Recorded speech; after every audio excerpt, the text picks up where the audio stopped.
बिस्मिल्लाहिर्रहमानिर्रहीम। अस्सलाम वालेकुम नाज़रीन, आप यूट्यूब चैनल देख रहे हैं। मैं इमरान खान हूँ। अहम खबरें आपके साथ शेयर करता हूँ। सबसे पहले तो मादनियात वाला मामला है, और मादनियात वाले मामले पे एक नई चीज़ अब अंडर डिस्कशन आ गई है कि माइनस इमरान खान।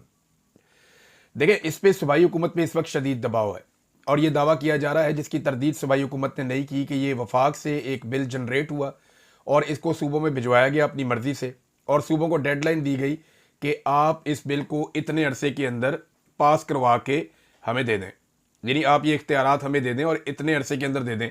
अब इसके ऊपर एक तफसीली रिपोर्ट भी आ गई है कि ये बिल है क्या, इसके अंदर क्या लिखा है, और कौन सी चीज़ें ऐसी हैं जिनकी वजह से खैबर पख्तूनख्वा के जो लोग हैं या जो आम पाकिस्तानी हैं वो इस बिल के ऊपर तहफ़्फ़ुज़ात का इजहार कर रहे हैं। नंबर एक ये है कि ये क्या माइनस इमरान खान है, ये डिस्कस हो रहा है कि इमरान खान के बगैर आप इतना बड़ा फैसला कर कैसे सकते हैं। वहाँ पे मैंडेट इमरान खान का है, लोगों ने इमरान खान के नाम पे वोट दिया है, उन लोगों को भी वोट दिया जिन्हें लोग जानते ही नहीं थे, और इमरान खान साहब की वजह से वहाँ पे एक हुकूमत है। वो हुकूमत इतना बड़ा फैसला करने जा रही है कि खैबर पख्तूनख्वा के सारे वसाइल उसके साथ जुड़े हैं, और वो फैसला करने से पहले वो इमरान खान साहब से बात भी नहीं कर रही। इससे पहले वो हर बात में कहते हैं जी हम जरगा करना चाहते हैं, और आज इसके ऊपर जरगा भी नहीं कर रही। और ये बहुत बड़ा फैसला है, दबाव बहुत ज़्यादा है सूबाई हुकूमत के ऊपर, बहुत प्रेशर है। इसी वजह से मैंने देखा कि मुजम्मिल असलम साहब और शेख वकास अकरम साहब, इनको अब एक प्रेस कॉन्फ्रेंस इनसे करवाई गई, और उसमें बिल की जो अच्छी अच्छी बातें हैं वो बयान की गई। यानी उसमें जो दावे किए गए वो मैं थोड़ा सा आपको बता भी देता हूँ कि उन्होंने दावे क्या किए। वो ये कहते हैं जी कि 50% शेयर के साथ ऑयल एंड गैस के हवाले से हमने पहले भी मुआहदा किया है, पाकिस्तान की तारीख के बेहतरीन हमने मुआहदे किए हैं, हम बेहतरीन अंदाज में मामला चला रहे हैं। मिनरल्स और माइंस की वजह से खैबर पख्तूनख्वा में बहुत ज़्यादा रेवेन्यू आएगा। खैबर पख्तूनख्वा ने 50% शेयर के साथ ऑयल एंड गैस के हवाले से पाकिस्तान की तारीख का सबसे अहम और मुफीद मुआहदा किया है। ये मुजम्मिल असलम साहब ने कहा। शेख वकास अकरम साहब भी इनके साथ बैठे थे, ये अली अमीन गंडापुर साहब के साथी हैं, और वो अब ये साबित करना चाह रहे हैं गंडापुर साहब कि ये मैं सूबे के मफाद में कर रहा था और इसको रोकने वाला माफिया है। जबकि दूसरी जानिब पाकिस्तान तहरीक इंसाफ इसको मानने के लिए भी तैयार नहीं है। मिसाल के तौर पे 10 अप्रैल के हवाले से पूरे पाकिस्तान में मुजाहरे हुए, ख़ास तौर पे पंजाब में बहुत ज़्यादा मुजाहरे हुए। हमने ये देखा कि आलिया हमजा अब नंबर ले रही हैं बाकी पार्टी के ऊपर, और पंजाब के अंदर ज़्यादा एक्टिविटीज़ हुई हैं अगर आप उसका मवाजना करें खैबर पख्तूनख्वा से या बाकी सूबों से, जहाँ पे लोगों को ज़रा सा मार्जिन मिला, लोग निकले, लोगों ने निकल के रैली निकाली, एहतजाज किया। हालांकि ये वर्किंग डे है, जुमेरात का दिन है, इसके बावजूद लोगों ने रजीम चेंज ऑपरेशन के खिलाफ निकलकर 3 साल मुकम्मल हुए हैं तो लोगों ने अपने गमो गुस्से का इजहार किया और एहतजाज किया, और जगह जगह पे ये हुआ है। मैं आपके साथ विजुअल शेयर करता चला जाऊँ तो कौन सा शहर है जहाँ पे लोग नहीं निकले और लोगों ने इसके खिलाफ आवाज़ नहीं उठाई। तो आलिया हमजा साहिबा काफ़ी अच्छा काम कर रही है पंजाब में। उन्होंने ये भी हुक्मनामा जारी किया था कि अरकान असम्बली इमरान खान साहब के केसेस में अदालत में पहुंचे, स्पेशली जो है लाहौर हाई कोर्ट, और वो पहली मरतबा ऐसा देखा कि वो खचाखच भरा हुआ था, लोग वहाँ पे पहुंचे।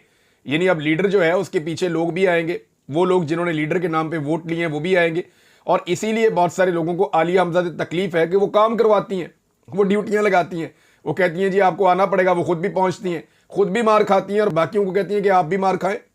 ये नहीं हो सकता कि आप घर बैठे MP MNA बन जाए, मिनिस्टर बन जाए, आप हुकूमत में आ जाएं, ये नहीं हो सकता। आपको कुर्बानी भी देनी पड़ेगी, आपको सख्तियां भी बर्दाश्त करनी पड़ेंगी। लेकिन ये तो एक अपनी पॉलिटिक्स की बात है ना। अगर आप मुल्क के लिए लड़ रहे हैं तो मार खाने में क्या हर्ज है। बेशुमार लोग ऐसे हैं जिन्होंने मार खाई है, उन्होंने ना कभी MPA बनना है, ना MNA बनना है, ना उन्होंने कभी कोई इलेक्शन लड़ना है, ना उन्होंने काउंसलर बनना है, ना उन्हें कोई शाबाश मिलनी है, लेकिन वो तारीख के अंदर मार खाते चले गए। लेकिन तकरीबन 20,000 से ज़्यादा बंदे हैं जिन्होंने मार खाई है, ये गिरफ्तारियों वाले बता रहा हूँ। वैसे जिन्होंने मार खाई है वो तो लगभग 1 लाख के करीब होंगे, इससे ज़्यादा होंगे। अब जिन लोगों ने मार खाई है, इतने सारे कत्ल हो गए, उन्होंने क्या बनना है। अक्सरियत को तो कोई याद भी नहीं रखेगा, लेकिन वो लोग अपने मुल्क के लिए खड़े हुए, उन्होंने मार खाई और उन्होंने कहा जमहूरियत होनी चाहिए हमारे मुल्क में, और इमरान खान का उन्होंने साथ दिया है इस मुश्किल वक्त में। तो नाज़रीन, खैबर पख्तूनख्वा की हुकूमत यह साबित करने की कोशिश कर रही है कि ये बिल बहुत अच्छा है, लिहाजा इस बिल को जो है वो पास कर दिया जाए। बिल के अंदर क्या है ये मैं आपको बताता हूं, फिर मैं आपको फार्मूला बताता हूं कि ये बिल पास कैसे होगा। एक दो चीजें आप अपने ज़हन में रखें। कुछ ज़राए ने यह दावा किया है कि कुछ भी हो जाए, यानी हालात जितने मर्जी खराब हों, ये बिल पास होना ही होना। ये मेरे सोर्सेज ने मुझे बताया कि ये बिल पास हर हाल में करवाया जाएगा, जैसे कि 26वीं आईनी तरमीम करवाई गई थी। उस वक्त भी पाकिस्तान तहरीक इंसाफ के लोगों ने अंदर से सहूलतकारी की थी, जिसके नतीजे में 26वीं आईनी तरमीम हो गई थी। کچھ لوگ ڈٹے رہے تھے آخری وقت تک کے لیے, بڑی انہوں نے کوشش کی اور وہ بڑے رنجیدہ تھے جب 26ویں آئینی ترمیم ہوئی. جیسے کہ شاہد خٹک ہیں, انہوں نے بڑا زور لگایا تھا, کچھ اور لوگ ہیں انہوں نے بڑا زور لگایا تھا, لیکن کچھ لوگ کمپرومائز ہو گئے تھے, انہوں نے اپنے لوگوں کو ڈرانا بھی شروع کر دیا تھا, تنہا بھی چھوڑ دیا تھا. پھر الٹیمیٹلی جو ہے وہ ہو گیا جو ہونا تھا. لیکن 26ویں آئینی ترمیم جیسے منظور ہوئی ویسے ہی اس کو منظور کروایا جائے گا. کیا یہ کیا جائے گا؟ اس کے لیے پیسہ بھی خرچ کیا جائے گا.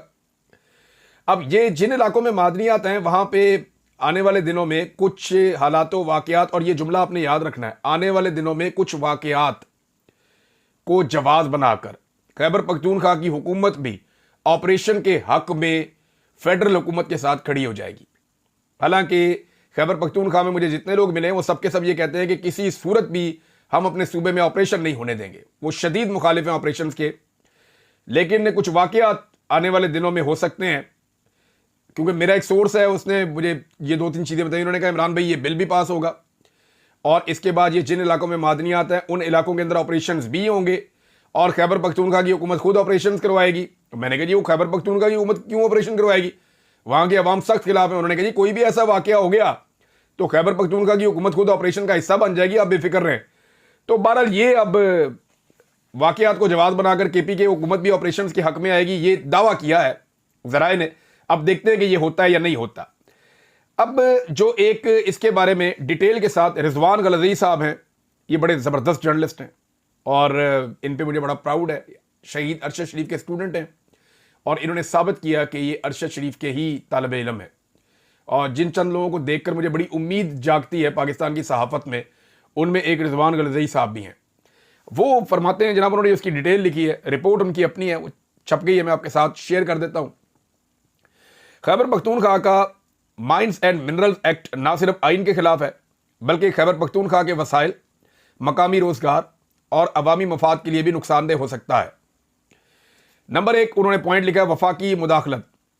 سیکشن 2(y) کے مطابق فیڈرل منرل ونگ کو یہ اختیار دیا گیا ہے کہ وہ کانکنی اور معدنیات کے شعبے سے متعلق کاروباری معاملات کو آئین اور حکومت پاکستان کے رولز آف بزنس کے تحت چلائے, جبکہ آئین کی 18ویں ترمیم کے بعد یہ اختیار صرف صوبوں کو حاصل ہے. وفاقی حکومت کو معدنیات میں دخل دینے کا کوئی آئینی اختیار نہیں ہے سوائے ریڈیو ایکٹیو معدنیات یا کسی حد تک تیل اور گیس جیسے مخصوص معاملات میں. یعنی یہ جو اختیار پہلے صوبائی حکومت کے پاس تھا یہ فیڈرل گورنمنٹ کے پاس چلا جائے گا. شیڈول 1 میں صوبائی حکومت کو یہ اجازت دی گئی ہے کہ وہ فیڈرل منرل ونگ کی رہنمائی پر دوسرے معدنیات کو اسٹریٹجک یا نایاب معدنیات کی فہرست میں شامل کر دے. یہ رہنمائی منرل انویسٹمنٹ فیسیلیٹیشن اتھارٹی کے ذریعے ہوگی. یعنی یہ بھی تبدیل کر دیا کہ اب صوبائی حکومت کے پاس یہ اس طرح سے اختیار نہیں ہوگا, یہ اجازت جو پہلے تھی اب ان کے پاس نہیں ہوگی, یہ MIFA کے ذریعے ہوگی. لیکن حقیقت میں سیکشن 20(FJHK) کے مطابق یہ رہنمائی دراصل لازمی احکام کی صورت میں ہوگی. یعنی صوبائی ادارے وفاق کی بات ماننے کے پابند ہو جائیں گے. صوبائی خود مختاری پر حملہ. سیکشن 10(7) میں واضح طور پر یہ لکھا ہے کہ صوبائی licensing authority federal mineral wing یعنی وفاق کی ہدایت کے مطابق ہی کانکنی کے لائسنس دے گی, ان کی تجدید کرے یا ان کا تبادلہ, منتقلی, نیلامی یا بولی کروائے گی. سیکشن 10(8) میں یہاں تک کہا گیا ہے کہ اگر ان ہدایات پر عمل نہ کیا گیا تو یہ جرم ہوگا. یعنی پوری طرح سے وفاق کے کنٹرول میں چیزیں جاری ہیں. یعنی اب یہاں کی جو منرلز ہیں وہ علی امین گنڈا پور یا ان کی کابینہ نہیں, شہباز شریف اور ان کی کابینہ کنٹرول کرے گی. اور شہباز شریف کنٹرول کرے گا تو شہباز شریف کہاں سے کرے گا؟ کنٹرول تو وہ کریں گے جو شہباز شریف کو لے کر آئے ہیں. Mineral investment facilitation authority MIFA پر وفاقی کنٹرول. سیکشن 21 میں کہا گیا ہے کہ MIFA صوبائی حکومت کو